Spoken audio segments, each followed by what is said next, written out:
Good morning, 7th and 8th grade English class. I wanted to go over some things with you to help you on this grammar that we're working on. Someone asked me to put a diagram on the board. So this first one is from, I think it's page 200, your first set of diagrams. And we'll do number 5 if you can find that. It's called, the sentence says, the road to Jerusalem was filled with many visitors. So first of all, we want to find our verb, which is was filled. Then you ask yourself, what was filled? Well, at first glance, you might say, oh, Jerusalem was filled. But remember, you can't put this as a subject because it's a prepositional phrase. So we go back to here. Here's your subject. The road was filled. To Jerusalem is a prepositional phrase. With many visitors is also a prepositional phrase, but how is it used? It was filled with many visitors, so this is used as an adverb. And to Jerusalem, the road to Jerusalem is a prepositional phrase used as an adjective. So let's put it on our diagram, number 5. First of all, we put our subject, road, was filled. Check your papers and see if this is what you have.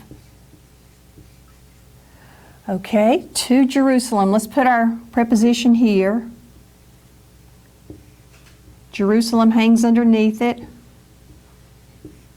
because it modifies the noun. That's why it goes here. And then with many visitors. With is our preposition. With what's our object of preposition? Visitors.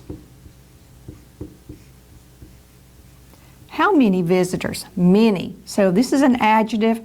We hang it off the clothesline here. Many visitors.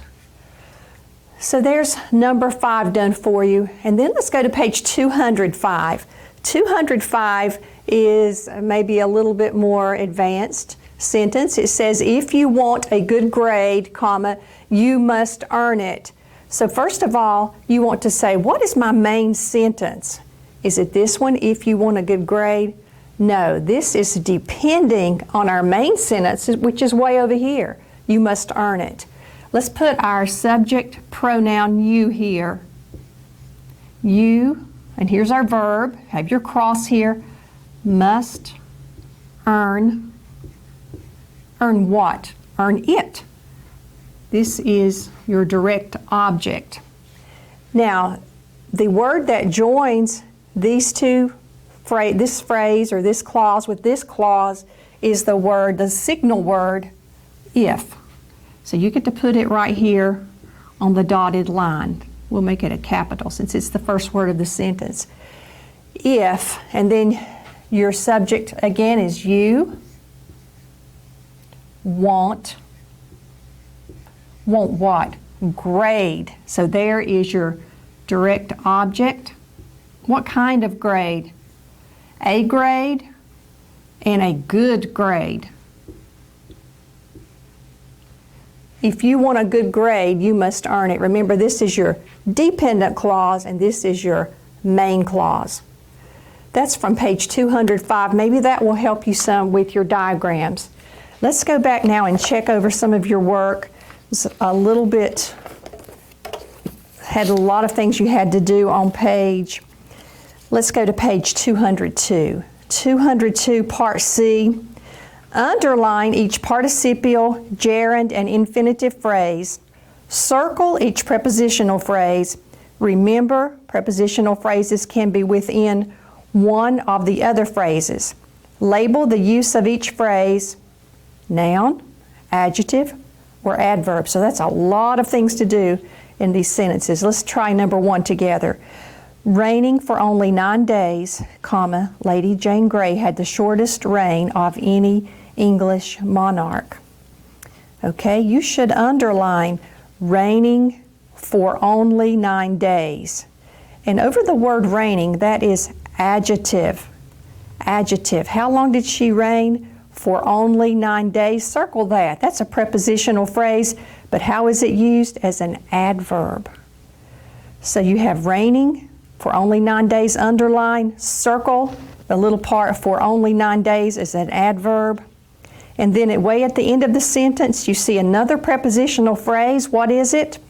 Of any English monarch. That is describing Lady Jane Grey's reign, so it is an adjective. Put ADJ over that.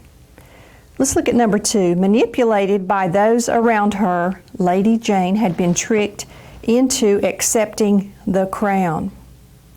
Okay, you should underline manipulated by those around her. All of that is a verbal phrase used as an adjective over manipulated. By those is a prepositional phrase, circle it. Around her, circle it. Another prepositional phrase within your long phrase. And by those is an adverb. Around her is an adjective.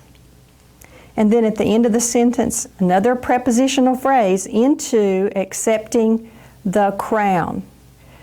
Accepting the crown is a gerund. So we need to put a noun. Gerunds are always nouns. So put an N over that. Into accepting the crown is the whole prepositional phrase, and it has a gerund inside of it, but it is used over the word into as an adverb. We'll do one more of these. Maybe it will help you. Lady Jane was eventually executed by Queen Mary. So you've got a good history lesson in here as well as grammar. Okay, this one just has a prepositional phrase, one prepositional phrase that you need to circle. By Queen Mary. How's it used? It's used as an adverb. She was executed by Queen Mary, so it's adding to the verb. We've got just a couple more minutes, or a couple more seconds, so I want to do one more. Lady Jane died with courage and dignity. What should we circle in this class, in this sentence class? Okay, you see the preposition with. What are the objects? With courage and dignity. Circle it. How's it used? It tells how she died, which is one of the rules for adverbs. How, when, where, and how much. So that would be an adverb. Okay, read the rest of that story about Lady Jane Grey, the King Henry VIII, and enjoy that, as well as marking all these things that are in there. We'll try to help you with page 203 later on. I think that is due actually Monday, so the best thing I can encourage you to do on page 203 is be sure and read the words in blue, and you'll be fine with it. You might have to read it a couple of times and see if you can do well on that. Thank you so much, and God bless all of you.